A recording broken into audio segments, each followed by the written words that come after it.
the Torah over here tells us that Yaakov Avinu did something that seems pretty irresponsible. He knows that the brothers have a lot of animosity towards Yosef. He knows it. He saw it, because it says, V'aviv shamaris hadavar.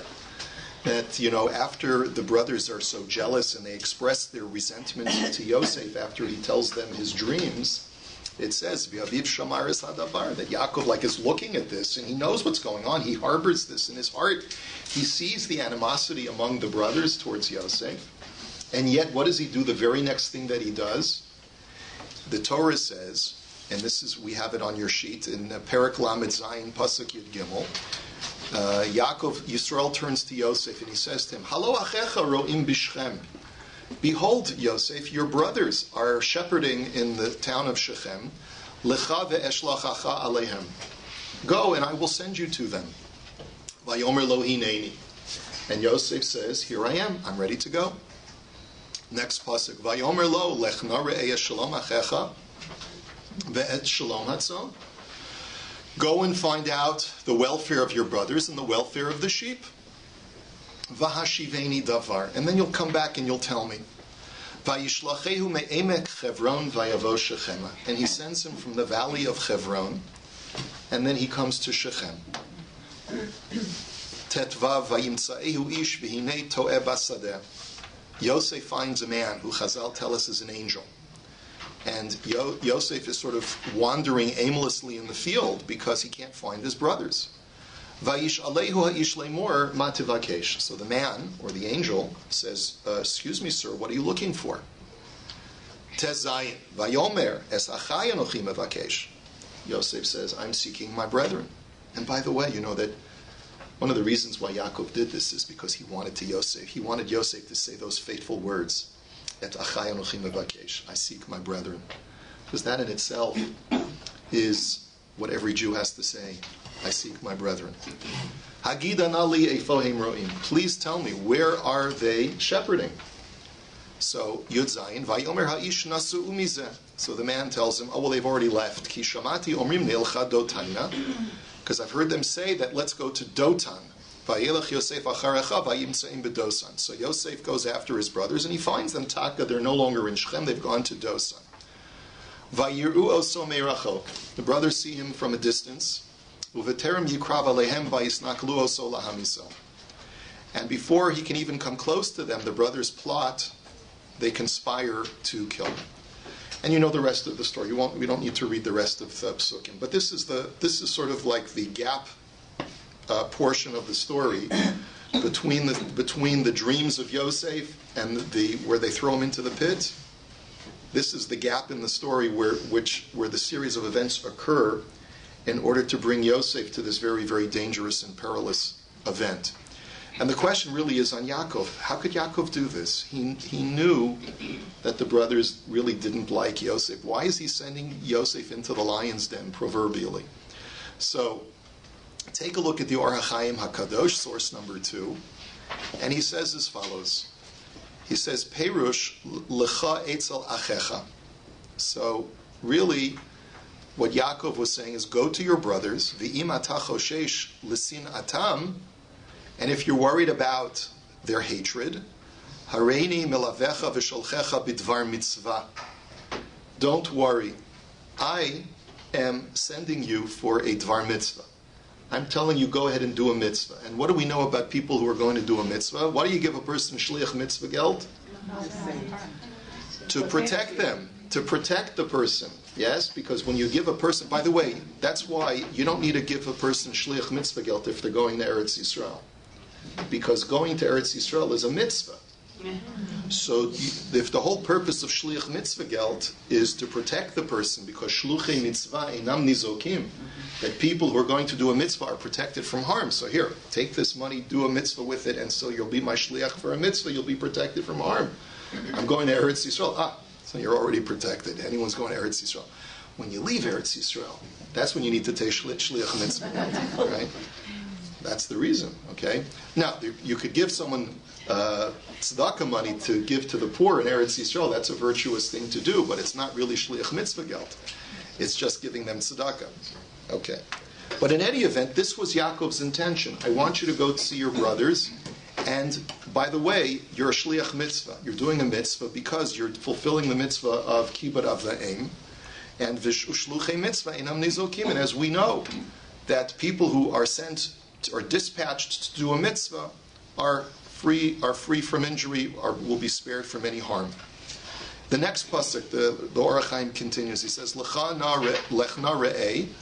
So atahu mefaresh lichut hamitzvah she'oseh. Now the pasuk explains what the mitzvah that Yosef is being sent to do.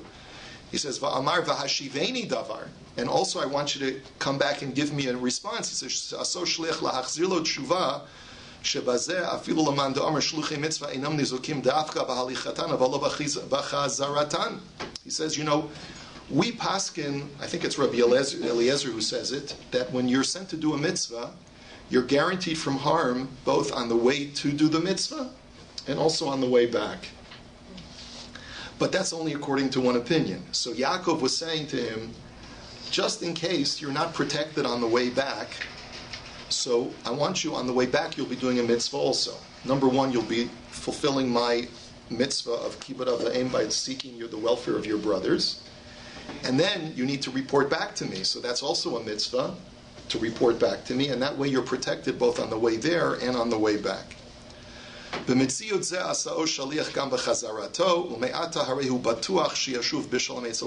way, Yaakov is sort of now protected. He's got the insurance policy of coming back. He'll be able to come back safely to his father. Now, the Orach Chaim asks a very legitimate question. Now this is a much longer commentary of the Orach Chaim. We've whittled it down to get to the essence. I want you, if you want to see the original, there's a lot more discussion here. But the basic question the Orach Chaim asks is, let me ask you a question. When do we all believe that shluchei mitzvah inam nizokim? No. You don't believe it? No, okay. But let's say you believe it, okay? Even if you do believe it, if you believe that shluchei mitzvah inam nizokim, does that mean that I can walk in front of a speeding bus in order to walk an old lady across the street? Right? Does that mean that if I have tzedakah money to go and give, I can just walk in the middle of traffic? So there have to be limits to shluchei mitzvah inam nizokim. So what are the limits? The Gemara actually has this discussion. Who wants to say, what are the limits? Can anyone identify the limits of this guarantee? The Gemara says it's where shchicha hezeka. So what does that mean? Shchicha hezeka means that if you know that danger is likely, then you can't flirt with danger just because you're a shliach mitzvah. So, getting on a plane is not considered to be flirting with danger. So, yes, there's a minuscule amount of plane crashes, right? So if you are taking tzedakah on the plane with you, so that's your additional insurance policy that you'll be free from injury. Yes? After what happened 2 weeks ago in Har Nof, I'm really having a hard time with this shluchei mitzvah inam nizokim. You read us that thing, Rabbi Twirsky's wife, saying how he went to the mikveh that morning and they're standing there and they're davening in a shul. They're not taking any dangerous actions, they're in the midst of the mitzvah. I'm thinking there must be a lot of fine print on this shluchei mitzvah. There is a lot of fine print. The simple answer, and by the way, it's a very, very valid question.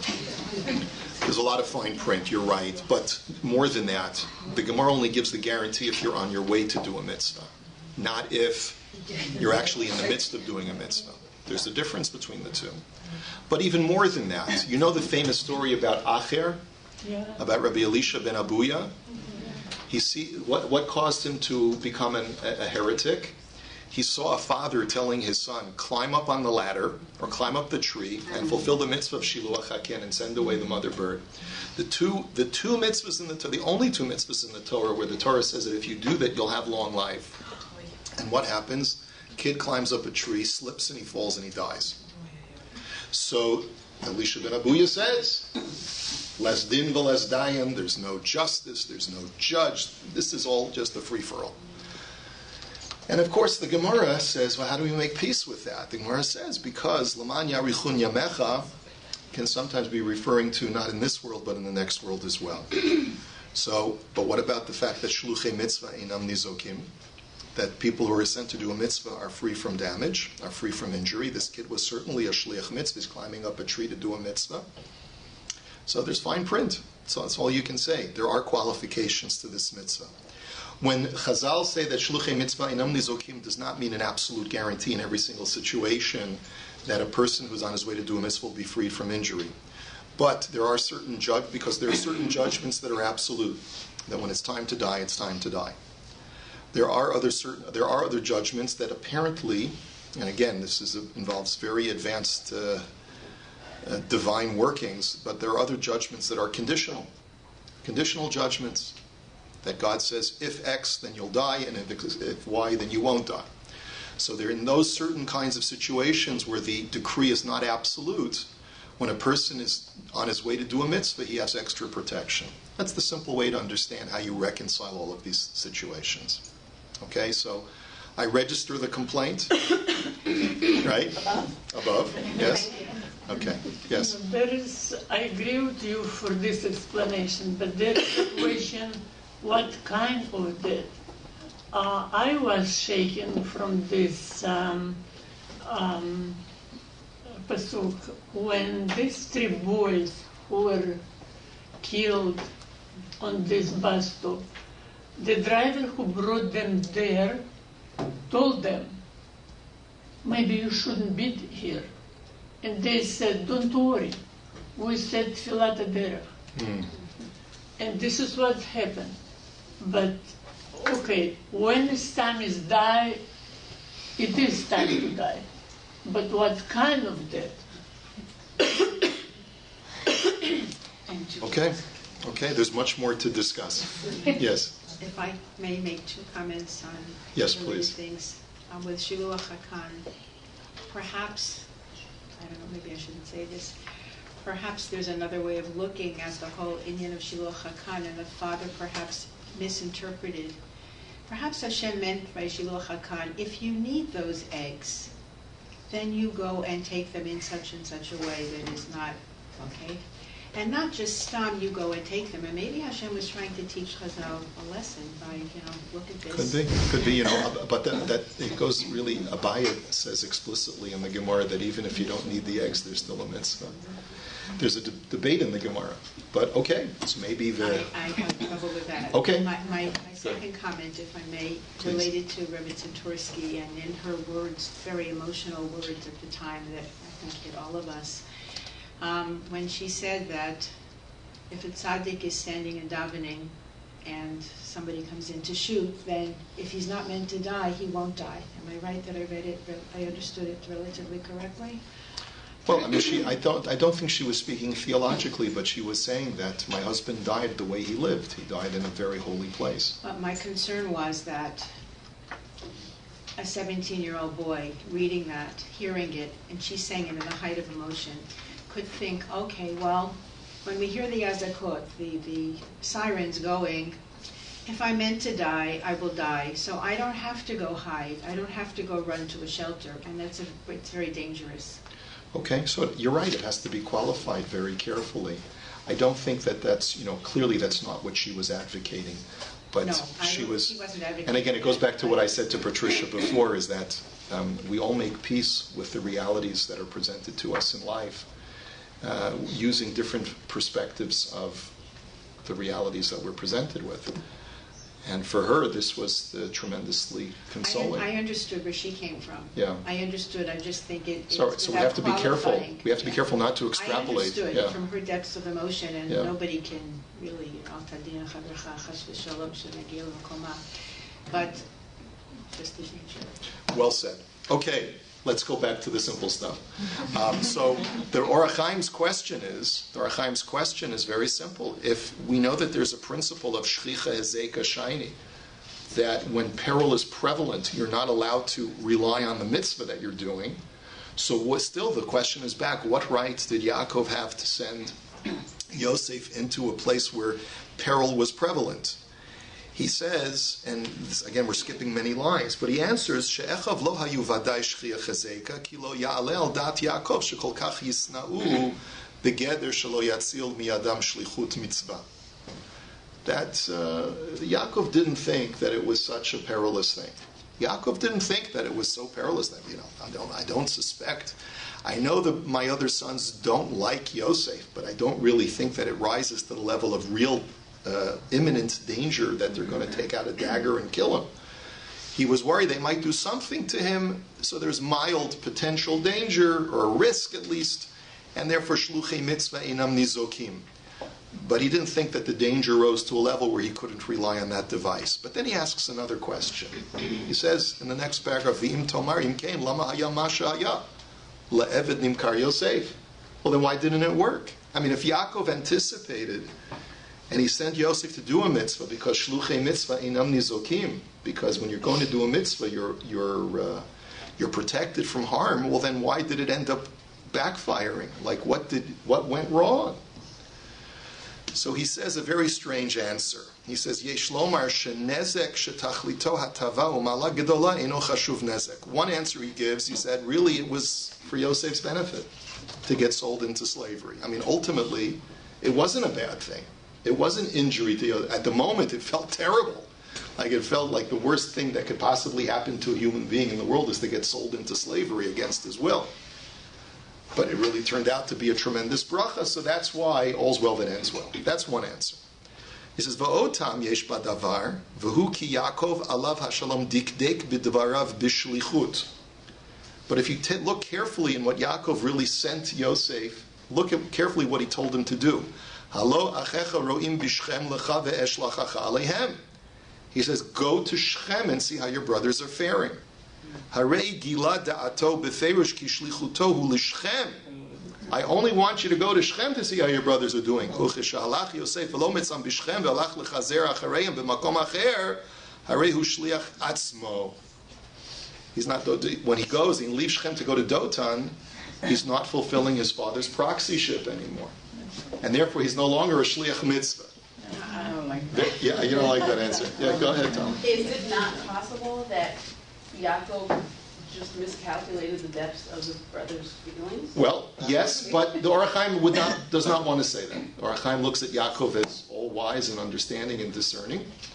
But you have a right to offer that as your answer. He was a parent. He was a parent. Like you said, Right. you can't be an objective person when it comes to your own He wasn't being totally objective, correct. Okay, that's one answer. Or HaChaim is not prepared to offer that. He wants to defend the wisdom of Yaakov. Yes? Did he maybe have prophecy and he knew what was coming? Obviously, he had a better picture, like the... So the Or HaChaim says that this was prophecy. In other words, he felt that with Ruach HaKodesh, he saw that Shechem is a place where I know that Yosef will be protected. So Yosef only go to Shechem. And when Yosef goes to Dotan, it's not the right place. And the protective powers are not going to be with you if you go to Dotan. So I was also very dissatisfied with this answer until I looked at something very careful in the wording of the psukim. Notice how it says, Vayishlachehu me'emek Chevron vayavo Shechema. In Pasuk Yudalad, you have that word Emek Chevron. And, Chazal point out that Chevron is in a valley, and he had to go up a hill in order to get to Shechem. Somewhere probably in the Judean hills, right? So what is the import of that? Now, also take a look at Pasuk Yudchet. It says, Vayiru oto me'rachok. The brothers see him from afar. Now, what's the difference? See, when the original intent of Yaakov was that your brothers are on a highland, right? They're tending to the sheep on the highlands. So that's that way that in Scotland they have the sheep on the highlands, right?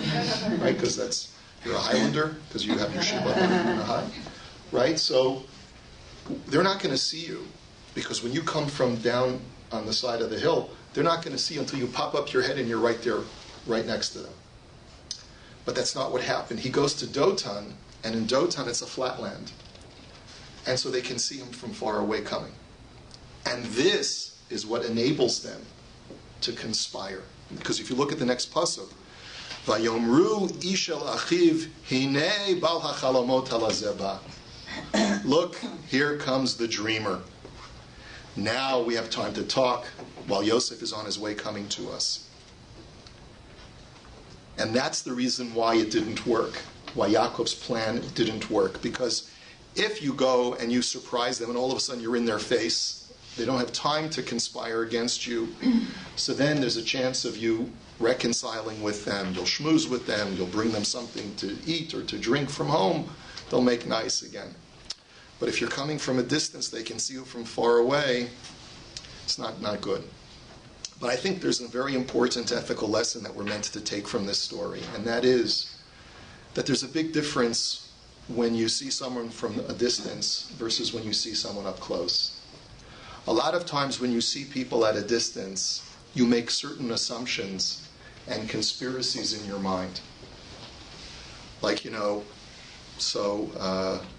I don't know the person that well, but I don't really like the way that they looked at me when I saw them at shul.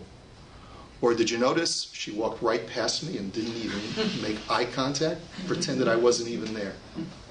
Does that ever happen? Or is it just me? Does that happen to you also? It's just me. I'm the neurotic rabbi. What can I tell you? No one else has these neuroses except me. This is my therapy. Right? So, right, thank you. So, so does that ever happen that, you make assumptions about people because you just see them at a distance and you're not able to, and then all of a sudden it turns out like a week later that person will come over to you and they'll be your best friend. And you'll say, well, why in the world did that person ignore me? And then you sort of put the pieces together and you realize, oh, she wasn't ignoring me. She couldn't see. She didn't have her contacts on, or whatever. You fill in the blank. But there's always an explanation, right? And we create these elaborate plots in our mind about people when we look at them at a distance, and we have this opportunity to create all of these crazy stories about what that person did to me, or what that person didn't or should have done, and they would have done, and they could have done it, but they didn't, and that makes them the most horrible person in the world. And yes, sometimes in order to be able to really understand the person, you have to come up very close. And that's really what Yaakov's intention was. He wanted the brothers to meet each other for the first time face to face. He didn't want them to see each other at a distance, because when you see people at a distance, you start filling your mind with stories about the person and thinking the worst of them. So we have to be very, very careful about that. That's why the mitzvah of being dan l'kav zuchut is such a difficult mitzvah. There's another whole lesson that I wanted to take out of Rav Nevinsal's essay, but we don't have time for it now. I'll just tell you it's worthwhile. It's a good read, but it's part of a much larger essay. But I'll just tell it to you in like al regel achat. I'll explain to you. His other lesson that we learn from this whole story, looking at the larger story of Yosef and his brothers, is that we see an uncanny a sort of paradox in the whole story. Yosef's own brothers hate him. They can't stand him.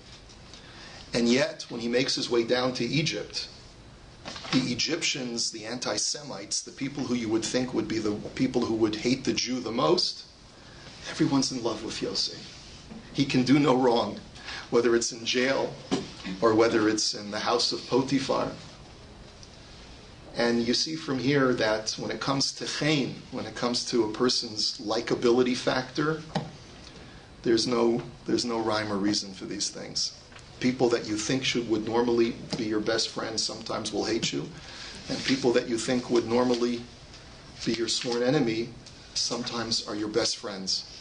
And so you can't judge just based on the external indicators, especially when it comes to the great fate of the Jewish people, which Hashem is constantly orchestrating through you and through other people, through other Jews. You can never know what relationships are forged or are broken based upon some grander plan.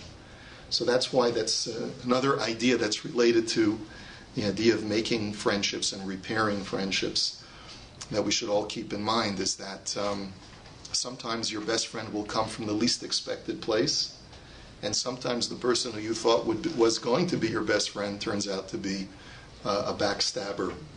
So, kabdeu v'chashdeu, always give everyone respect, always watch your back, and try to give everyone the benefit of the doubt. Have a great day.